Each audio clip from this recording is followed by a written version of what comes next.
Hi guys, my name's Emily and I'm one of the politics teachers at Huddersfield New College. Today I'm going to give you a little taster into politics at the college and the kind of things that we study. So one of the first topics that we look at is called a participation crisis, and all this means is the idea that people are participating less in the political system and whether we should be concerned about that. So when we're faced with a question such as what does political participation look like in the UK, we would look at both sides of the evidence, weigh up the arguments and then come to an overall conclusion. So that's what we're going to do today.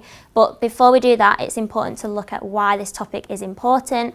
So I just want you to think about this question and write down your ideas. So if you want to pause this slide and think about why might low level of turnout in elections be a bad thing. So pause this slide now. Right, okay, so you should have had a think now about why low levels of turnout in elections might be a bad thing, and this slide shows why that is the case. So in order to gain authority, which is the right to govern, a government needs to be seen as legitimate. So that just means that their rule needs to be justified with logic. So in a democracy, this comes from the people. So when the government are voted in, they gain legitimacy from the people. And if not many people are turning out in their election, then that means that their legitimacy is weakened and undermined. Okay, so I want you to draw this table now, and we're going to look at some evidence for both sides of the argument. So on the left, you need to write down that there is a participation crisis in the UK, and on the right, you're going to do the challenges side of that. So I'm going to go through some evidence now, some tables, some graphs, and I want you to fill in the evidence on which side of the table you think it corresponds to. So this table is just about turnout at UK elections since 1918, so have a look at the graph and decide whether you think it goes in the supports or challenges side of the table. This slide looks at UK elections by type, so we can see that obviously some elections have a much higher turnout than others, so you could use a piece of evidence to support and to challenge the question from this slide. So pause it now and write in evidence for both sides of the table. Okay, here we see turnout by age, so you can see that there's a bigger participation crisis amongst some age groups. So pause the slide and have a write down of which side of the table you think it corresponds to. Okay, this slide shows membership of political parties, so note the trends again and write down whether you think it suggests a political participation crisis or whether it challenges one. This slide shows e-petitions and how many signatures they've got. You might not be able to see very clearly, but the top one says that EU referendum rules triggering a second EU referendum. So basically people wanting a second referendum on the EU membership, and this got over 4 million signatures. So what do you think this suggests? Does it suggest a participation crisis or not a participation crisis if so many people are signing e-petitions?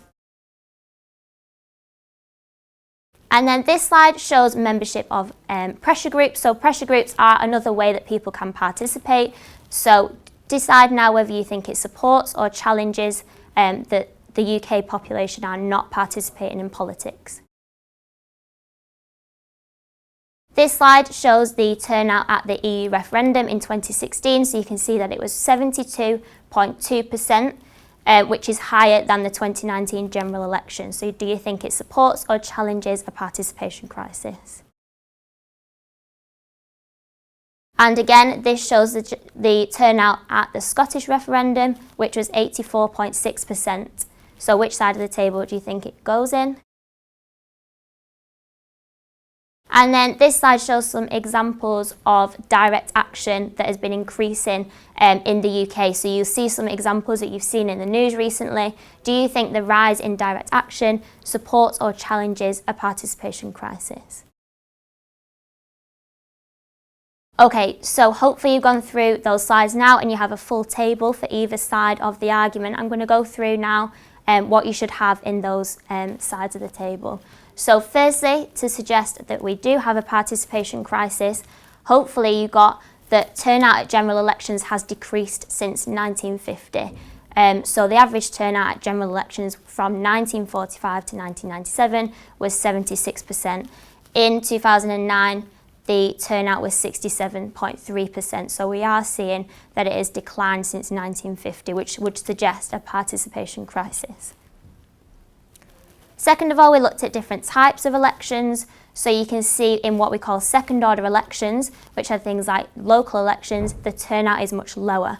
So the average turnout in 2018 was 35% and below. You could definitely argue that there's a participation crisis amongst young people, as we see that the turnout amongst that group is the lowest, so that would suggest that there is a participation crisis amongst 18 to 24-year-olds.